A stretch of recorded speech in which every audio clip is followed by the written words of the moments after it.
귀한 찬양 감사합니다. 할렐루야. 오늘도 주의 전에 오신 우리 모든 성도님들께 주님의 크신 은혜가 함께 하시기를 축복합니다. 오늘 본문은 이 누가복음 1장인데 오늘을 살아가는 우리에게 두 가지 신앙인의 모습을 보여주고 있습니다. 시대적 배경은 예수님이 탄생하실 무렵 유대왕 헤롯이 다스리던 때입니다. 등장인물은 하나님의 좋은 소식을 알려주는 가브리엘 천사가, 그리고 현직 제사장인 사가랴, 그리고 장차 예수님의 어머니가 되실 처녀 마리아가 있습니다. 그리고 이 둘을 묶어주는 주제는 바로 수태고지, 즉 자녀를 갖게 될 것이다 라는 천사의 예언입니다. 먼저 제사장 사가랴는 정말 집안이 대단한 사람이었습니다. 본인은 아비야 반열의 제사장이면서 아내 엘리사벳 역시 아론의 자손이니 정말 내노라 하는 성직자 가문이라 할 수 있을 것입니다. 이스라엘은 대개 제사장의 혈통을 보존하고 유지하기 위해서 제사장 가문끼리 결혼하는 풍습이 있었습니다. 그러니 소위 신앙의 가문에 있어서도 몇십 대를 자랑하는 양쪽 집안인 셈입니다. 그런데 이 부부의 이름이 무척 특이합니다. 여러분, 사가랴가 무슨 뜻인지 아십니까? 사가랴, 여호와께서 기억하신다라는 뜻입니다. 꼭 기억하십시오. 사가랴라는 이름의 뜻은 여호와께서 기억하신다. 이후에 이름이 정해진 게 아닙니다. 부모가 정해준 이름입니다. 엘리사벳은 엘이라는 뜻이 들어있으니까 누구를 이야기하는 겁니까? 하나님을 이야기하는 거죠. 그럼 엘리사벳은 뭡니까? 하나님은 나의 맹세이시다, 내가 하나님께 맹세한다 라는 뜻도 됩니다. 자, 보통 자녀의 이름을 정할 때는 부모가 그의 신앙과 꿈이 그 이름에 담겨져 있는데, 그러니까 아마도 사가랴와 엘리사벳의 부모님의 신앙은 무척 좋았던 모양입니다. 그들은 태어나고 자라면서 캄캄한 신앙의 암흑기에 오히려 하나님께 소망을 둔 부모의 영향을 받지 않았을까 싶습니다. 사가랴와 엘리사벳은 평생 하나님께 드려진 구별된 부부였습니다.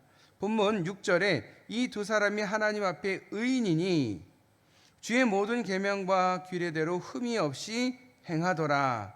하나님의 눈에 띄고 하나님의 인정을 받는 성결한 삶을 살아가는 이 시대, 아니 그 시대의 의인이었다.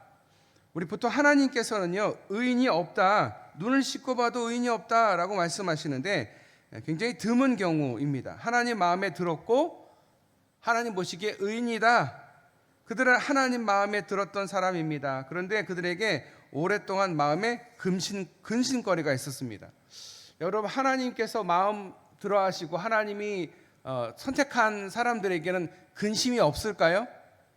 문제가 없을까요? 그런 사람은 없습니다. 세상 살아가는 사람들 중에 근심이 없고 문제가 없는 사람이 없어요. 제가 신방을 가보면 가정마다 기도거리가 있고 근심거리가 있고 힘든 일들이 참 많더라고요. 신앙생활을 잘하고 모든 사람에게 존경과 사랑받는 이들에게도 여전히 기도거리와 근심거리는 다 있더라는 겁니다. 사가랴 이 부부도 마찬가지예요. 하나님께서 인정한 하나님이 의인이다 라고 할 정도의 사람이지만 그들에게도 근심이 있었습니다. 뭐냐? 부부에게 자녀가 없었다라는 겁니다. 이스라엘에서 자녀가 없다, 그것도 남자는 생명의 씨앗을 갖고 있는, 그래서 생명을 잉태하지 못한다라는 것은 곧 가문의 수치였습니다. 심지어 하나님의 형벌이다 라고 생각하는 사람들도 있었습니다. 우리나라에서도 옛날에 여인들이 애를 낳지 못하면, 특히 아들을 낳지 못하면 시집에서 쫓겨나는 경우가 있었습니다. 저 또한 아이를 한 5년 동안 갖지를 못했던 기억이 있습니다. 경험하지 못한 사람은 잘 모를 겁니다. 당연히 결혼하면 아이가 생길 줄 알았는데 1년이 지나고 2년이 지나고 5년이 지났는데도 아이가 생기지를 않는 거예요. 그러다가 그런 생각이 들었어요.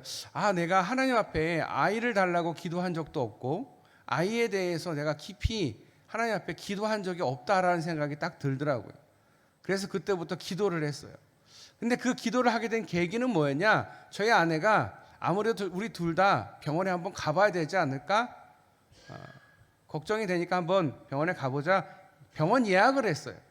그러니까 다음 날인가 며칠인가는 이제 병원에 가야 되는 거예요. 그런 상황에서 하나님의 기도가 저로 나오더라고요. 아니, 마음이 쉽지가 않더라고요. 그냥 한 1, 2년 아이가 안 생기면 그런가 보다 했지만 5년이 넘어가니까 걱정이 되더라고요. 근심이 되더라고요. 그래서 하나님께 기도하면서 그렇게 얘기했습니다. 하나님께서 혹여 이번 달에 아이를 주시면 무조건 하나님께 드리겠습니다. 하나님의 것으로 여기겠습니다. 그게 꼭 뭐 목회자를 뭐 하겠다라는 뭐 그런 의미는 아니었어도 어쨌든 하나님의 것입니다라고 제가 못을 받겠습니다. 내 자식이다, 내 거다라고 생각하지 않고 하나님의 것이고 하나님이 주신 겁니다라고 인정하겠습니다. 그렇게 기도를 했어요. 그리고 그 달에 저희 지금 아들이 생긴 겁니다. 네. 너무 신기하더라고요. 5년 동안 그렇게 애를 쓰고 노력을 하고 약을 먹고 해도 낫지 않고 생기지 않던 아이가 그 달에 생긴 거예요. 뭐 그 다음 달, 아니 그 다음 해에 생긴 게 아니에요. 기도한 그 달에 생긴 거예요. 기적입니다. 제 지인 중에서도 10년 이상 아이를 갖지 못한 부부가 있었어요. 그래서 그들이 항상 고민하고 기도하며 노력하면서 입양해볼까라고 생각도 한 적이 있고 심지어 시험관 아기를 가져볼까라고 하는 것을 보았습니다. 그리고 그들이 애가 없으면 어때? 우리끼리 재밌게 살면 되지라고 했는데 불쑥 애가 없다는 것에 대해서 가슴이 무너지는 그런 고통을 느꼈다라는 이야기를 듣고 참 마음이 아팠습니다. 경험하지 못한 사람은 잘 모릅니다. 자녀가 없다라는 것을 잘 모를 겁니다. 근데 사가랴와 엘리사벳도 그랬을 것입니다. 자신에 대해서 제사장의 직무를 이을 후손이 없다. 굉장히 중요한 일이거든요. 그런데 그 소망이 사라졌다. 당시 제사장의 정년 퇴직은 50살입니다. 50인데 그런데 아직 사가랴가 현직에 있고 그 직무를 행하던 기억이 있는 것을 볼 때에 정확한 나이는 알 수 없지만 나이가 많더라라고 볼 때는 분명히 50에 가까운 나이가 아니었을까 생각해 봅니다. 아마도 그들 부부는 매일 기도했을 것입니다. 물론 엘리사벳의 나이가 많아서 생리적으로나 의학적으로 임신이 어렵고 이 30이 넘어가면 무조건 임신이 어려운 거는 아마 다 알고 계실 겁니다. 병원에서는 무조건 노산이라고 얘기를 한답니다. 근데 50이 가까웠다. 아마 출산이 어려울 텐데 그래도 그들은 간절한 마음으로 아마 엘리사벳은 한나의 심정으로 때로 사가랴는 아브라함의 마음으로 자녀를 구하는 기도를 했을 것입니다. 그런데 오늘 제사장 사가랴가 성소에서 분향할 때에 주의 사자가 그에게 나타났습니다. 그리고 깜짝 놀라는 사가랴에게 이렇게 전합니다. 천사가 그에게 이르되 사가랴여 무서워하지 말라 너의 간구함이 들린지라. 내 아내 엘리사벳이 내게 아들을 낳아 주리니 그 이름을 요한이라 하라. 너도 기뻐하고 즐거워할 것이요 많은 사람도 그의 태어남을 기뻐하리니 이는 그가 주 앞에 큰 자가 되며 포도주나 독한 술을 마시지 아니하며 모태로부터 성령의 충만함을 받아 이스라엘 자손 주 곧 그들의 하나님께로 많이 돌아오게 하겠습니다. 그가 또 엘리야의 심령과 능력으로 주 앞에 먼저 와서 아버지의 마음을 자식에게 거스르는 자의 의인의 슬기에 돌아오게 하고 주를 위하여 세운 백성을 준비하리라. 갑자기 나타난 천사가 엘리사벳이 아기를 가질 것이다 라고 전하고 심지어 태어날 아이의 이름까지도 정해주고 있습니다. 그 아이가 자라나서 무슨 일을 할 것인지에 대해서 굉장히 상세하게 설명을 하고 있습니다. 요한의 출생은 그 유명한 선지자 엘리야의 비유에서 설명합니다. 그런데 사가랴의 대답은 분명합니다. 상식적으로도 현실적으로도 자신과 그의 아내는 아기를 가질 수도 낳을 수도 없다라고 생각을 했습니다. 아마 18절 말씀에 내가 이것을 어떻게 알리오? 내가 늙고 아내도 나이가 많으니이다. 여러분, 이거 제가 지금 그렇게 읽었지만 사실은 굉장히 퉁명스럽게 이야기한 겁니다. 불가능한 일인데 어디서 나한테 거짓을 이야기합니까? 이런 뜻인 거예요. 말도 안 됩니다. 하나님께서 이 천사를 통해서 예언하는데 그 반응이 뭡니까? 에이, 말도 안 돼요. 예수님을 믿는 대다수 사람들은 상식으로 사고하고 판단하며 반응합니다. 특히 나이가 든 남성인 이 사가랴는 아마 왼쪽 뇌를 주로 사용하는 합리적이고 이성적인 사람이었을 것입니다.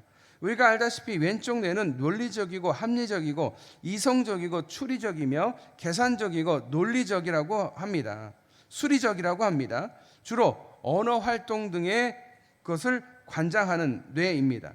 반면에 오른쪽 뇌는 감성적이고 직관적이고 종합적이고 상상력과 관계가 있다라고 합니다. 주로 예술 활동에 관련이 있습니다. 특히 음악과 미술 같은 창조적인 능력을 발휘합니다.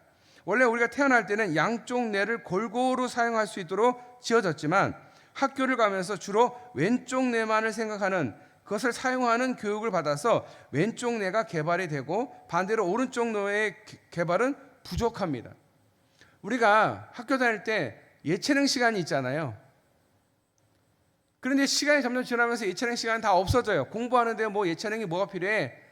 피아노 학원도 여러분 알겠지만 아이들을 처음에 어렸을 때 피아노 학원을 보내요, 아이들을. 근데 주로 6학년 정도 되면 다 끊어버려요.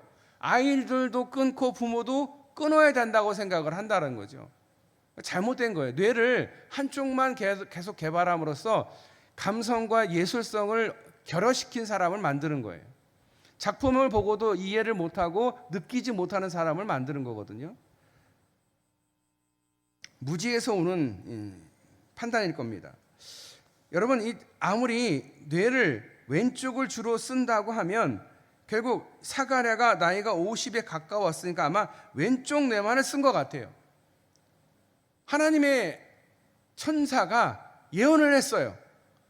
근데 사가랴는 상상이 안 되는 거예요. 어떻게 그런 일이? 구약 말씀을 졸졸 외우면서 말씀에 정말 정통한 사람이었을 텐데 성경을 문자적으로 읽으니까 말라기에서 예언된 그 엘리야에 대해서 잘 알고 있지만 그러나 그 엘리야에 대한 예언이 자신의 시대에 자기 자녀에게 이루어질 거다라는 생각을 해본 적이 없다라는 거예요. 왼쪽 뇌만 쓰니까 오른쪽 뇌로 도저히 이해할 수 없는 거죠. 그는 향단에서 기도를 했습니다. 무엇보다 엘리사벳이 아이를 갖게 해달라고 간절히 기도해 왔을 터인데 또 자신이 당번이 되어서 제사장 직무를 수행할 때에 더욱 진심으로 간구했을 텐데 그런데 정작 천사가 하나님께서 너의 기도를 응답하셨다라고 소식을 전하면서 한 이야기를 믿지 않더라는 거예요. 여러분, 우리는 기도하지만 하나님의 응답과 상관없는 기도를 드리기도 합니다.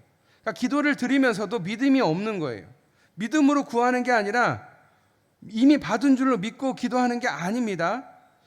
만약에 하나님이 응답해 주시면 의심합니다. 에이, 그거 안 돼요. 자꾸 자기의 왼쪽 뇌인 이 논리와 이성과 이 수리적인 것만 생각을 하니까 확률적으로 안 되는 일인데 그러니까 기도의 응답이 있다 하더라도 믿지를 못하는 거죠. 자기가 그렇게 그동안 기도해놓고는 정작 응답을 주시면 믿지를 않는 거예요. 그러면 어떻게 됩니까? 자기가 생각한 대로만 해석하고 이해하게 되는 거예요. 그리고 그렇게만 기도하는 거예요. 그러면 하나님께 기도하는 게 아니라 내가 소원을 말하고 내 뜻대로 무엇이 되면 하나님께서 응답을 하셨다라고 생각을 하는 거예요. 그런데 내 뜻과 다르면 어떻게 생각을 할까요? 기도 응답이 아니구나. 그렇게 생각하는 거예요. 여러분, 그게 그리스도인 맞습니까? 그게 신앙이 맞습니까? 아니라는 거예요. 자꾸 잘못된 길로 가고 있는 거예요. 기도를 하면서도 하나님과 상관없는 기도를 드리더라는 거예요. 믿음으로 구하고 이미 받을 줄로 믿는 반응을 보이지 않습니다. 심지어 사가랴처럼 하나님의 사자가 바로 눈앞에 나타나서 지시하는 상황 속에서조차 믿음의 반응을 보이지 않습니다. 공허한 기도, 메아리를 기대하지 않는 기도, 밑빠진 믿음의 독에 물 붓듯 하는 기도, 하나님의 존재와 능력에 대한 확신 없이 단지 주문을 외우듯 그냥 매일 똑같이 같은 말을 하는 그 기도의 현실입니다. 우리가 기도하는데 응답받지 못하는 이유가 무엇일까요? 여러분 받아 적으십시오. 하나님의 능력이 없어서가 아닙니다. 하나님이 없어서가 아닙니다. 하나님이 어떤 분입니까? 혹시 우리가 잘못 구해도 그것을 바꾸어 좋은 것을 주시는 분이십니다. 우리가 잘못 구해서 뱀을 달라고 할지라도 생선을 주시고, 쑥을 달라 할지라도 꿀을 바꾸어 주시고, 돌을 달라고 할지라도 빵을 바꾸어 더 좋은 것 주시는 분이 바로 우리 하나님 아니시겠습니까? 그런데 사가랴는 바로 그 하나님 말씀, 아니 하나님 말씀 대신 신실하신 하나님을 믿지 못했습니다. 놀랍게도 천사의 반응이 예상 바뀝니다. 아마도 그는 속으로 격분하지 않았나 생각이 듭니다. 그랬기에 사가랴의 반응에 대해서 내린 하나님의 진노가 매우 강력합니다. 믿음이 없는 거예요. 믿음이 없으니까 어떻게 될까요? 하나님께서 믿음을 갖게 해야겠죠. 그래서 하나님의 진노가 임합니다. 뭡니까? 아이가 태어날 때까지 말할 수 없는 상태로 있게 했다라는 거예요. 왜일까요? 아마도 상징적인 의미가 있을 것입니다. 하나님의 말씀과 약속에 대한 인간의 마땅한 응답은 아멘입니다. 아멘이어야 돼요. 하나님께 기도하고 하나님께 응답받으면 그 모든 응답에 아멘할 줄 있어야 되는데 아멘하지 않았어요. 그 말씀이 좋든 싫든 마음에 들든 그렇지 않든지 간에 언제나 우리는 아멘의 믿음을 가지실 수 있기를 바랍니다. 아멘. 여러분 아멘 하십시오. 아멘. 끝까지 안 하시는 분들 계시는 것 같아요. 한두 명이 그런 것 같은데 여러분 아멘 하셔야 됩니다. 아멘 할 줄 아는 믿음을 가지시길 바랍니다. 기도하고 하나님이 응답하시면 그게 어떤 것이든지 간에 우리가 아멘 할 수 있어야 돼요. 그런데 사가랴는 하나님 말씀 앞에 바르게 응답하지를 못했습니다. 더욱이 그는 이미 그보다 더 늙은 나이에 자식을 얻은 75세 25년 뒤에 100세의 아들을 얻은 바로 믿음의 조상 아브라함의 이야기를 수도 없이 들었을 것 아니겠습니까? 그런데도 사가랴는 여기서 말씀에 대한 믿음에 근거하지 않고 현실 판단에 의존하는 지극히 상식적인 크리스찬의 모습을 보여줍니다. 말씀을 읽고 듣고 이해하지만 구체적인 삶의 상황 속에서 적용, 체험이 없는 무미건조한 신앙인입니다. 그뿐 아니라 밤낮 기도하지만 정작 그 기도의 응답은 기대하지 않는, 기도의 응답을 확신하지 못하는 신앙인의 모습을 사가랴에게서 우리가 엿볼 수가 있습니다. 기도는 하는데 에이 이거 되겠어? 라는 의심이 추워라도 있다면 절대 응답받기가 어렵습니다. 전적으로 믿어야 됩니다. 하나님이 요구하시는 게 그거예요. 전적으로 믿으라는 거예요. 나를 믿어라. 제발 나를 좀 믿어라. 돈 믿지 말고 세상 믿지 말고 사람 믿지 말고 나를 좀 믿어라. 그리고 내가 하는 이야기는 좀 귀담아 들어라. 그 들은 응답에 아멘 하실 수 있는 저와 여러분 되시기를 축복합니다. 결론입니다. 사랑하는 성도 여러분, 오늘 우리는 제사장 사가랴의 모습을 통해서 우리 자신의 신앙의 주선을 대면하게 됩니다. 그는 누구보다도 경건했고 성경 지식에 해박했으며 평생 기도의 자리를 지켰던 사람입니다. 그러나 정작 하나님의 응답이 눈앞에 닥칠 때에 그는 자신의 왼쪽 뇌의 한계인 이성적인 데이터에 갇혀서 하나님의 능력을 제한하고 말았습니다. 우리의 모습은 어떻습니까? 입술로는 전능하신 하나님을 부르짖으면서도 정작 삶의 현장에서는 내 나이가 몇인데 현실적으로 불가능해 라며 하나님의 손길을 거부하고 있지는 않으십니까? 혹시 우리의 기도가 메아리 없는 독백이나 믿음 없는 주문이 되지는 않고 있습니까? 사가랴 입이 막힌 것은 징계의 동시에 은혜였습니다.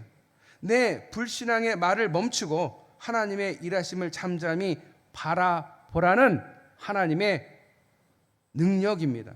비로소 아이가 태어날 때 사가랴의 입이 열려 찬송을 쏘아냈듯 우리도 인내의 시간을 거쳐 승리의 노래를 부르게 될 것입니다. 여러분, 인내가 있어야 응답이 있습니다.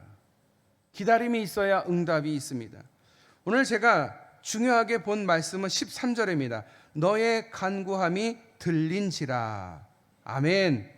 너의 간구함이 들린지라. 아멘. 오늘 천사가 사가랴에게 건넨 이 약속은 바로 여러분을 향한 말씀입니다. 이제 메마른 지식의 신앙에서 벗어나 살아계신 하나님의 역사를 기대하실 수 있기를 바랍니다. 어떤 분들이 그런 분들이 계셔요. 내가 성경을 잘 모르니까 성경 공부하자. 성경 공부하면 내가 하나님을 잘 알겠지. 성경 공부하고 말씀을 공부하는 것도 중요합니다.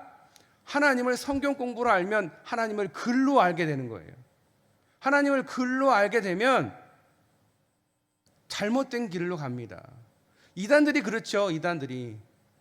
여러분, 하나님을 글로 배우는 게 아니에요. 하나님은 하나님을 인격적으로 인정하고 인격적으로 하나님 바라보며 기도할 때 하나님께서 응답하시고 그럴 때 하나님을 경험하게 되는 거예요. 살아계신 하나님의 역사를 기대하실 수 있기를 바랍니다. 우리의 상식을 넘어 역사하시는 하나님께 우리의 삶을 온전히 드리는 생동감 넘치는 믿음의 주인공 되시기를 주님의 이름으로 축원합니다. 기도하겠습니다. 하나님 감사합니다. 이제 구정 연휴가 시작이 됩니다. 우리 성도들을 주님께서 지켜주시고 또 온 성도들 또 가정에서 식구들 모였을 때에 하나님을 높이며 하나님께 감사하며 예배드리는 가정들 다 되게 하여 주시옵소서. 오늘 사가랴를 보게 됩니다. 이 사가랴의 모습은 참 우리의 모습인 것 같습니다. 믿음을 갖고 기도했다라고 하는데 결국 하나님의 말씀에 순종하지 못하고 의심하고 그래서 결국 입이 막히는 그런 징계의 동시에 은혜를 그가 경험하게 되었습니다. 불신앙은 갖지 않게 하여 주시고 하나님 앞에 항상 기도하고 믿음으로 전적으로 하나님을 믿는 믿음을 우리 성도들에게 주님 허락하여 주시옵소서. 구정 기간 동안 안전하게 오고 갈 수 있도록 주님께서 우리 성도들을 지켜주시고 보호하여 주시기를 간절히 소원하며 우리를 구원하신 예수님의 이름으로 기도드리옵나이다. 아멘.